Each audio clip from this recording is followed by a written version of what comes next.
Okay. Next move, we're gonna work like to count. Every time I try putting him flat, I'm gonna just work to many different ways. One of the easiest way, just grab somebody's ankle, just pull him flat, pull his ankle, and I know he's gonna win his back. But at the same time, he don't want to be there because he know like when he's on his back, I have way more chance to like attack him. And every time he try like a sit up again, he probably is gonna look for to control my leg. And sometimes I have to just like push his head sideways. Push his head sideways, and at the same time I step the leg outside. When I step the leg outside, I have to drop already with like a seat belt, hands together, and try to make sure you fall to the same side that I have the arm on top of the shoulder. And once I fall with this arm, from the side of this arm, his arm probably is going to be trapped, and I have to just work to put the second move after that. And that's a big mistake that he made. He let me push his head outside. It's almost like the same thing from the high cross, you know. Every time you try shooting somebody that do jiu-jitsu and put your head outside, you have a chance to get guillotine or somebody run through your back. And some people still make that mistake, even if it's a big mistake. So sometimes you don't have even to push the head. Sometimes the person just like naturally he just reach your leg and keep the head outside. Real quick before I forget, can you just explain to me why you prefer to take the back? Is it as a result of the arm drags? Is that like is that the direction it always took you, or is it just like that your favorite position to attack?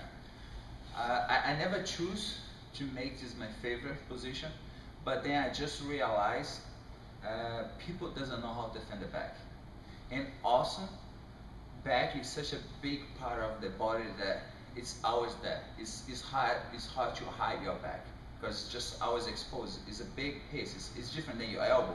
Your elbow sometimes you just like hide your elbow or you hide your foot, you know what I mean? But your back, if you just start looking for, the back always going to be out of the mat, and people doesn't want to be with the back on the mat, so even make easy to try go around and try get the person's back, you know what I mean? As opposed to always taking the mount or something like that. Yes.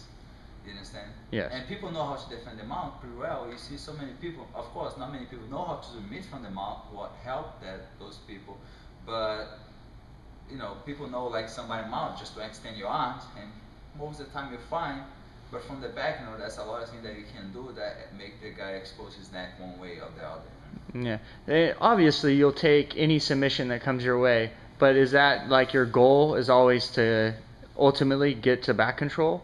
And if something like omoplata or guillotine or something like that, if you have the opportunity or opening to take it, you will.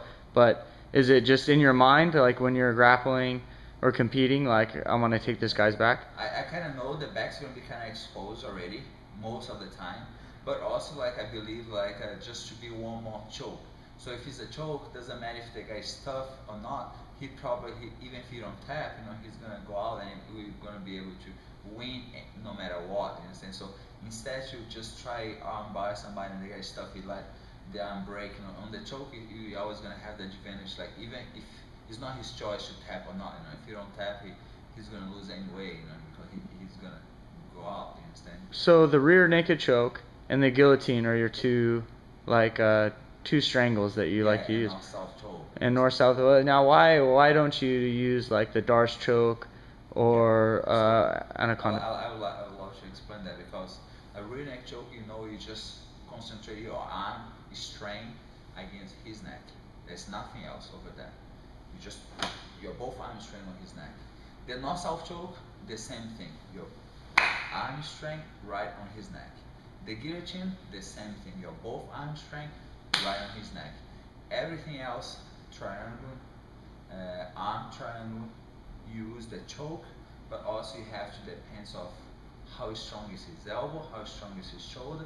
If he's like a 300 pounds and you 150 pounds, you're gonna have to squeeze like a shoulder of like a pretty strong guy, you know what I mean? So neck doesn't change much if the guy is like a 300 pounds or maybe like a 200 pounds. So everything is like not that strong. So if you have to spend your energy, I prefer to spend energy on the neck than in the arm together. You know what I mean? Perfect. That's like the main thing. Awesome.